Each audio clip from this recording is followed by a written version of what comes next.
সংস্থান সরকার করতে পারে না।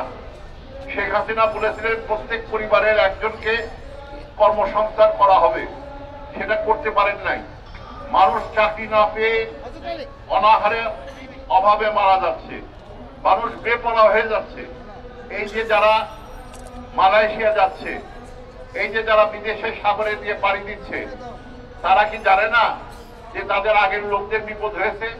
কিন্তু সেই বিপদ তাদের কিছু না, সামনে তার জীবনে যে সংকট, চাকরি ছাড়া যে অবস্থা, সেটা থেকে সে বাঁচার জন্য একটা চান্স নিতে চায়, যেমন করে হোক সে মালয়েশিয়া যেতে চায়।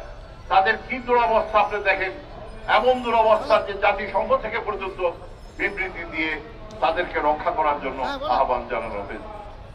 আজকে এই হকাররা তারা নিজের আত্মসংস্থান কর্মসংস্থান করেছে, নিজের আত্মীয় স্বজনের বউর গয়নাগাটি বিক্রি করে কিছু টাকা পয়সা দিয়ে তারা নিজেরাই নিজেদের কাজের ব্যবস্থা করেছে। এখানে ঢাকা শহরে প্রায় 4 লক্ষের উপরে হকার থাকে। এরা নিজেরা, সরকার পারে নাই তাদের কাজের ব্যবস্থা করতে, কাজের ব্যবস্থা করেছে তারা নিজেরাই। আত্মকর্মসংস্থান বলে এটাকে। সে কর্মসংস্থান করেছে যারা হকার, সেই হকারদের তো সরকার পুরস্কার দেওয়া উচিত। হকার তোমরা বাপের কাম করেছো, হকাররা তোমরা বাপের কাম করেছো। সরকারের দায়িত্ব ছিল তাদের চাকরির ব্যবস্থা করা, সরকার আমরা পারি নাই, তোমরা নিজেরাই নিজেদের চাকরির আয় উপার্জনের ব্যবস্থা করেছো হালাল পথে। এরা তো চুরি ডাকাতি করতে যায় নাই, এরা তো সন্ত্রাস করতে যায় নাই, এরা তো বিএনপি, জামাত, আওয়ামী লীগের ভাড়াটিয়া ক্যাডার হিসেবে কাজ করতে যায় নাই।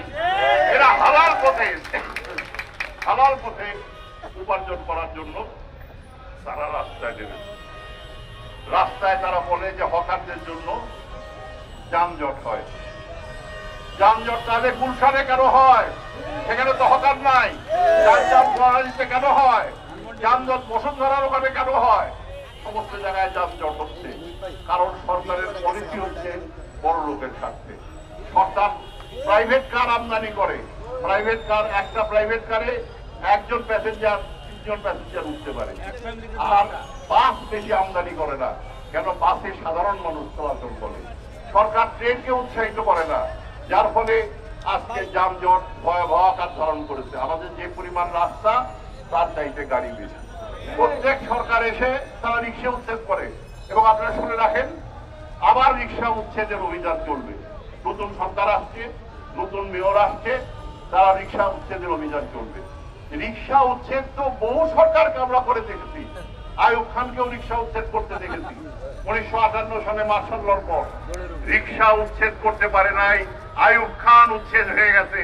যারা মনে রাখেন, যারা এই হকারদের উচ্ছেদ করতে যাবে, যারা এই গরিব মানুষকে উচ্ছেদ করতে যাবে, তারাই একদিন উচ্ছেদ হয়ে যাবে।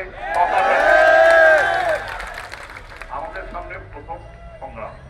আমরা তো বলি ঠিক আছে, বিকল্প ব্যবস্থা করো, তাদের জন্য, হকারদের জন্য বিকল্প ব্যবস্থা করো। বিভিন্ন জায়গায় যেখানে মার্কেট চলে এমন জায়গায় করলে তো হবে না, যেখানে মার্কেট চলবে না। যেখানে মার্কেট চলে তাদের জন্য বিকল্প ব্যবস্থা করো। আমি মেয়র সাহেবদের অনুরোধ করব, আপনারা কলকাতায় যান। কলকাতার মতো শহর, আগে যানজট ছিল, এখন যানজট নাই। সেখানে হকার আছে, হকার তো সেখানে উচ্ছেদ করে নাই। সেখানে রাস্তার মধ্যে, ফুটপাতের মধ্যে মার্ক দিয়ে আছে, দাগ দেওয়া আছে। এই দাগের বাইরে হকাররা যেতে পারবে না, সেটা মেনে চলে হকাররা, এবং সেখানে হকাররা এগুলি তাদের শিখতে হবে, এগুলি তাদের দেখতে হবে। আপনারা যান, কলকাতা যান, বিদেশে বহু জায়গায় তো যান, সেখানে কিভাবে হকারদের ব্যবস্থা করে সেটা দেখেন। আপনি এই লক্ষ লক্ষ হকারদের রুজিহীন করবেন না, লক্ষ লক্ষ হকারদেরকে সাগরে ভাসিয়ে দিবেন না। এটা আল্লাহর ওয়াস্তে আমি অনুরোধ করি।